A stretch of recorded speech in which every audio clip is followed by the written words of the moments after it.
পৃথিবীর এই নীল সৌন্দর্য যাকে আমরা সমুদ্র বলি সেটি শুধুই বিশাল নয় বরং আতঙ্কজনকভাবে অজানা। প্রশ্ন উঠেছে হাজার বছর ধরে সমুদ্র আসলে কতটা গভীর। আমরা জানি পৃথিবী পৃষ্ঠের ৭১% পানি দিয়ে ঢাকা, যার মধ্যে ৯৬.৫% হচ্ছে সমুদ্র। কিন্তু আপনি জানেন কি এই বিশাল নীল চাদরের নিচে কি আছে? সেটা আমরা এখনো ৮০% পর্যন্ত জানিই না। আর যা জানা গেছে তা শুনলে গা শিউরে উঠবে। এই গভীরতা এতটাই যে পৃথিবীর সর্বোচ্চ পর্বত মাউন্ট এভারেস্ট যদি উল্টো করে সমুদ্রের গভীরে ডুবিয়ে দেওয়া হয় তাও তার চূড়া পানির উপরে উঠবে না। সমুদ্রের গভীরতার রহস্য শুরু হয় সাধারণভাবে ২০০ মিটার পর্যন্ত, যাকে বলা হয় সানলাইট জোন। এখানে সূর্যের আলো পৌঁছায়, মাছেরা ঘুরে, মানুষ সাঁতার কাটে, ডুবুরি অভিযান করে। কিন্তু এর নিচে নেমে গেলে শুরু হয় এক ভিন্ন জগৎ, একটি অন্ধকার, ঠান্ডা, চাপযুক্ত আর ভয়ঙ্কর এলাকা।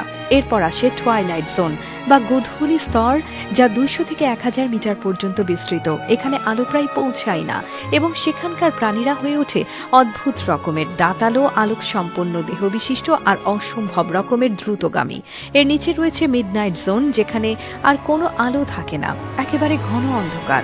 এটি ১০০০ মিটার থেকে ৪০০০ মিটার পর্যন্ত বিস্তৃত। এই গভীরতায় পানির চাপ এমন যেন আপনার শরীরের ওপর একসঙ্গে কয়েক হাজার ট্রাক বসে আছে। এই জায়গায় কোনো মানুষ সাধারণ অবস্থায় টিকে থাকতে পারে না। কিন্তু আশ্চর্যের ব্যাপার, এখানেও জীবন রয়েছে। সেখানে এমন এক জীব বাস করে যাদের দেখলে মনে হয় তারা অন্য কোনো গ্রহ থেকে এসেছে। কাচের মতো স্বচ্ছ শরীর, লম্বা টেন্টাকল, এমনকি নিজের শরীর থেকে আলো ছড়ানোর ক্ষমতা। আর সবচেয়ে ভয়ঙ্কর ও গভীর জায়গাটি হল দ্য অ্যাবিস, যার গভীরতা ৪০০০ মিটার থেকে ৬০০০ মিটার পর্যন্ত। এই জায়গা হলো পৃথিবীর সবচেয়ে রহস্যময় অঞ্চলগুলোর একটি।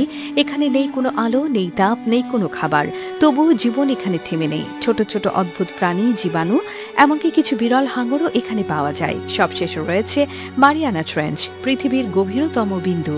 এটি পশ্চিম প্রশান্ত মহাসাগরের একটি অংশ, যার সর্বনিম্ন পয়েন্ট চ্যালেঞ্জার দ্বীপ প্রায় ১০,৯৮৪ মিটার গভীর। কল্পনা করুন, যদি আপনি একটি পাথর চ্যালেঞ্জার দ্বীপে ফেলেন তবে সেটি নিচে পৌঁছাতে প্রায় ৬০ সেকেন্ড সময় নেবে।